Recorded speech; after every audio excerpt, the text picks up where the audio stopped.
In 1886, Coca-Cola reportedly sold about 9 drinks a day at a single Atlanta pharmacy. In 2025, beverages carrying the company's trademarks were consumed at a rate of roughly 2.2 billion servings every day. That leap was not created by a secret formula alone. It came from a repeatable growth machine. Concentrate economics, local bottlers, relentless distribution, cultural marketing, package innovation, and a willingness to rebuild the portfolio when consumer habits changed. The real story is not how Coca-Cola became famous. It is how the company learned to turn one famous drink into a system that could keep expanding for more than a century. Coca-Cola, the growth machine behind the world's most distributed drink. The product began on May 8, 1886, when pharmacist John Pemberton brought syrup to Jacob's Pharmacy in Atlanta. The first-year volume was tiny, but the commercial idea was already bigger than the recipe. Frank Robinson supplied the name and the distinctive script. Asa Candler then acquired control, incorporated the Coca-Cola Company in 1892, and put serious money behind promotion. The early business was not built around owning every counter. It sold syrup, protected a recognizable identity, and used advertising to make consumers ask for the product by name. That combination, centralized brand control with distributed selling, became the foundation for everything that followed. Candler's early growth strategy was strikingly modern. Coupons encouraged trial. Calendars, painted signs, clocks, and fountain equipment placed the brand inside everyday life. The advertising budget authorized in 1892 was $11,000. By 1901, it had passed 100,000. By 1911, it had passed 1 million. This was not advertising added after distribution. Advertising was part of the distribution system. It created consumer pull, while branded equipment gave retailers a reason to display and serve the drink consistently. Coca-Cola was learning that scale in consumer goods requires 2 networks at once: a physical network that moves product and a mental network that makes the product familiar before the customer reaches the counter. The decisive growth move arrived in 1899. Asa Candler sold the rights to bottle Coca-Cola across most of the United States to Benjamin Thomas and Joseph Whitehead for $1. The price sounds almost absurd in hindsight, but the structure mattered more than the fee. Independent operators would invest in plants, bottles, trucks, local sales teams, and retailer relationships. The parent company could concentrate on the formula, syrup, trademarks, and national demand. Bottling made the drink portable. Franchising made the expansion financeable. Instead of waiting for Coca-Cola headquarters to build every local operation, entrepreneurs carried the capital burden and the market knowledge. The company had discovered leverage, not financial leverage, but organizational leverage. Distribution alone was not enough. The package had to protect recognition. As imitators appeared, Coca-Cola asked for a bottle distinctive enough to identify by touch in the dark or even from a broken fragment. The Contour bottle was designed in 1915 and entered broader production the following year. Meanwhile, the physical network was multiplying. By 1913, company history says Coca-Cola moved through 300 wholesalers to more than 415,000 retailers. The lesson is easy to miss. Packaging was not decoration. It was intellectual property, quality control, shelf visibility, and advertising compressed into one object. A stronger package made a decentralized bottling system feel like one brand. The same architecture then moved overseas. Bottling began in Canada, Cuba, and Panama in 1906. A Ford department was formed in 1926 to supply concentrate to overseas bottlers. During the Second World War, the company sent portable bottling plants to multiple theaters and supplied more than 5 billion bottles, according to its historical account. That wartime expansion had a commercial afterlife. Equipment, local knowledge, trained operators, and consumer familiarity remained after the conflict.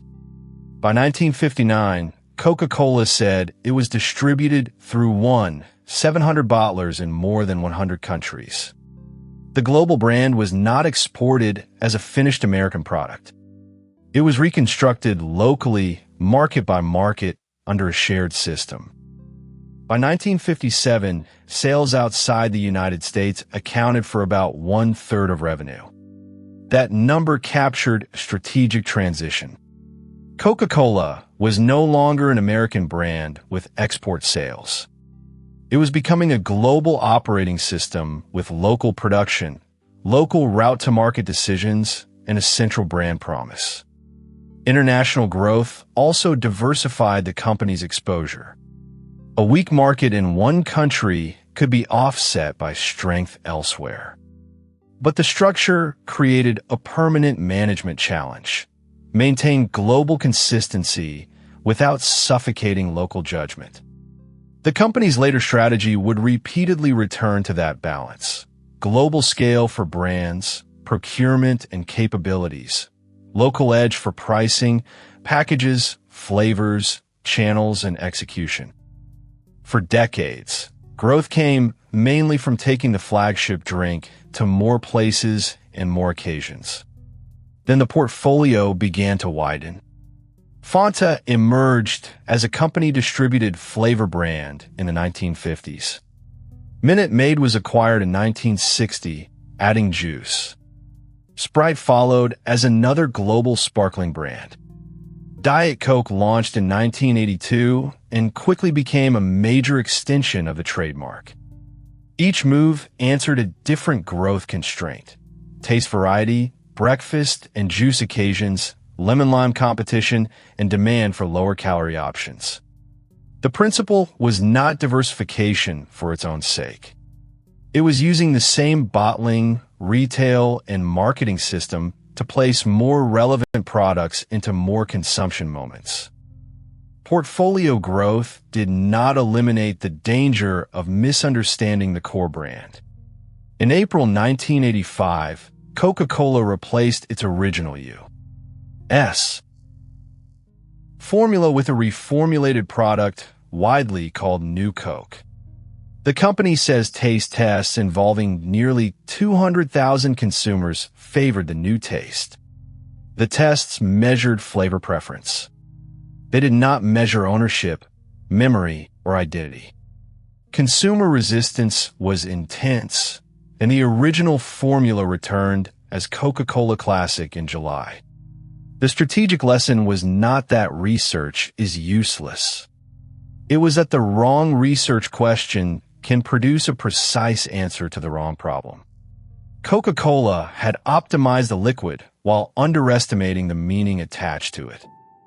The company recovered because the larger system was stronger than one product decision. In the following decades, Coca-Cola continued entering and re-entering markets, acquiring regional brands and tailoring execution locally. The central company could supply trademarks, formulas, marketing capabilities, and global sponsorship platforms. Bottlers and operating units could adapt packages, price points, channels, and flavor priorities. That arrangement is one reason the same portfolio can appear differently in Mexico, Japan, India, South Africa, or the United States. Growth does not come from making every market identical. It comes from deciding which assets should be universal and which decisions should stay close to the consumer. To understand Coca-Cola's modern growth strategy, separate the company from the system around it. The brand owner and the bottling network perform different jobs, and the economics change depending on who manufactures the finished drink. At the center of the system, The Coca-Cola Company generally owns or licenses brands, develops beverage concentrates, manages marketing and innovation, and works with bottling partners. Bottlers combine concentrates or syrups with sweeteners and water, manufacture packages, sell finished beverages, and service customers. The company also retains some consolidated bottling and distribution operations and equity interests, so the structure is not purely asset-light. Still, the franchise model moves much of the capital-intensive production and last-mile work to local partners. In return, Coca-Cola gains reach, local market knowledge, and customer service capacity. Bottlers gain powerful brands and a common system. Growth depends on both sides making money, not simply on headquarters shipping more concentrate. The balance between ownership and partnership has changed repeatedly. In the 2010s, Coca-Cola accelerated refranchising, selling company-owned bottling territories back to independent partners. The U.S. program was completed in 2017, and the broader North American transformation concluded with Canada in 2018. Management's logic was clear. Local bottlers could focus on manufacturing, delivery, and customer execution, while the parent company concentrated more heavily on brand building, innovation, and a higher margin concentrate business. But refranchising is not magic. It can reduce reported revenue because finished product sales leave the consolidated accounts, and it makes alignment with partners even more important. The strategy trades direct control for focus, capital efficiency, and local ownership. At the same time, Coca-Cola was redefining the category it wanted to compete in. The ambition shifted from being mainly a sparkling soft drink company to being a total beverage company. Costa, acquired for $4.9 billion in 2019, gave Coca-Cola a platform in coffee across stores, vending formats, and ready-to-drink opportunities. In January 2020, the company acquired the remaining 57.5% of Fairlife, taking full ownership of a value-added dairy business. These deals expanded the addressable occasions, but acquisitions also create integration risk, contingent payments, and the possibility of overpaying. A bigger portfolio is valuable only when the system can scale the brands without weakening them. By 2025, the system sold 33.8 billion unit cases. Products were available in more than 200 countries and territories, and company trademarks represented about 2.2 billion daily servings. Yet the portfolio's center of gravity remained clear. Sparkling soft drinks were 69% of worldwide unit case volume. Trademark Coca-Cola alone was 47%. That is both a strength and a concentration. The flagship creates recognition, bargaining power, and route density. But it also means the company cannot treat changing attitudes toward sugar, sweeteners, packaging, or affordability as peripheral issues. The growth strategy must protect the core while steadily recruiting consumers into new variants, packages, categories, and occasions. The modern playbook is not simply sell more Coke. Coca-Cola describes a four-part top-line flywheel: marketing, innovation, revenue growth management, and integrated execution. Each part is designed to reinforce the others. Marketing begins with consumer insight and brand meaning. Innovation includes not only new flavors, but also formulas, packages, equipment, and channels. Revenue growth management decides where the revenue pools are and how brand, price, package, and channel should work together.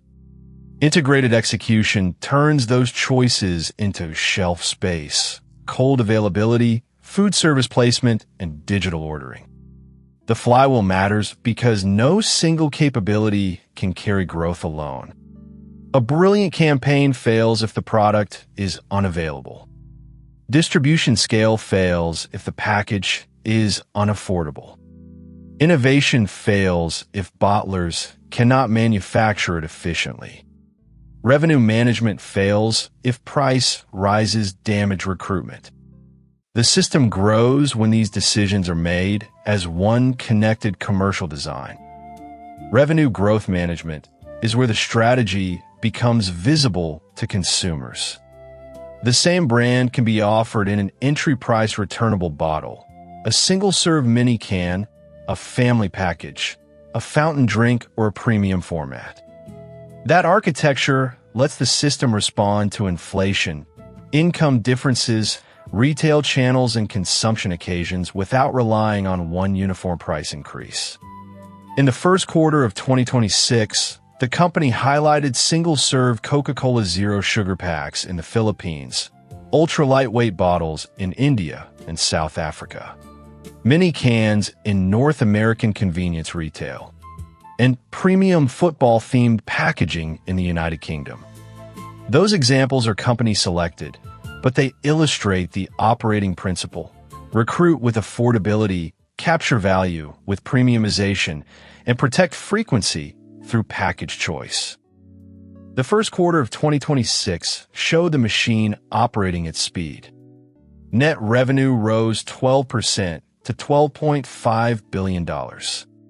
Organic revenue, a non-GAAP measure, rose 10%. Unit case volume grew 3%.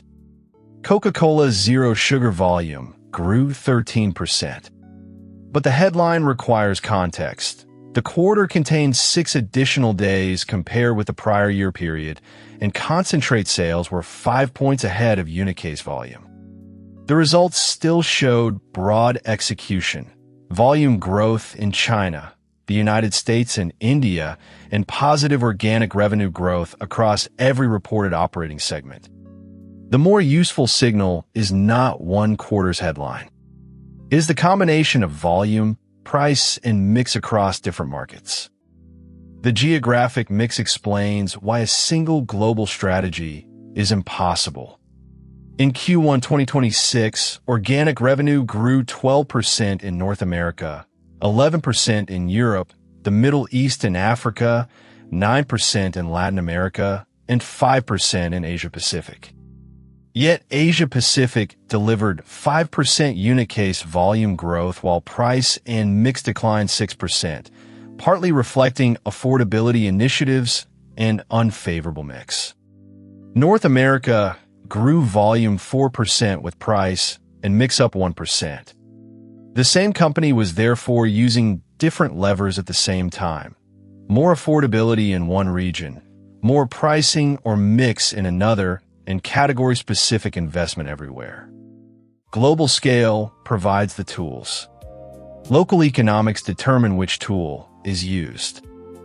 The longer financial picture is steadier than the Q1 headline.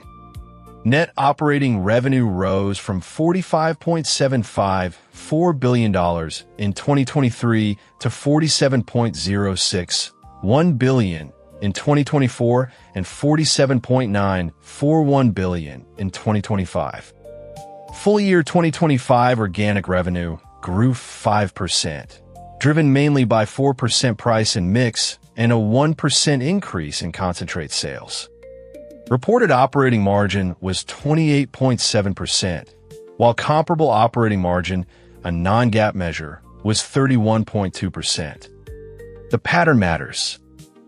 Recent growth has depended more on pricing, mix, and concentrate economics than on dramatic volume expansion.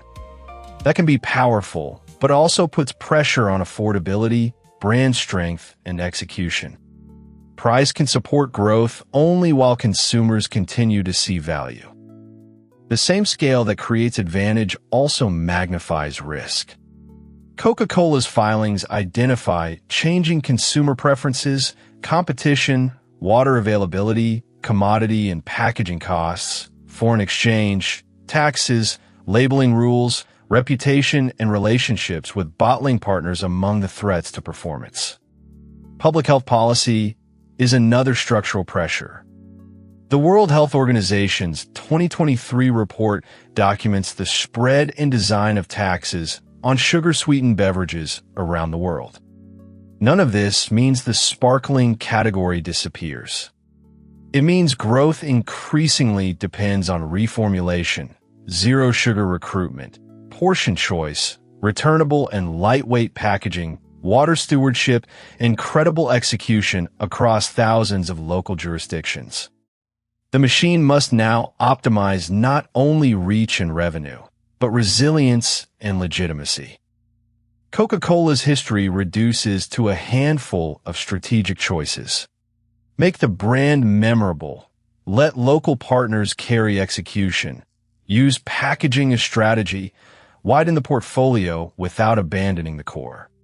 And treat price, pack, and channel as one connected decision. The deepest lesson is that Coca-Cola did not scale by owning every step.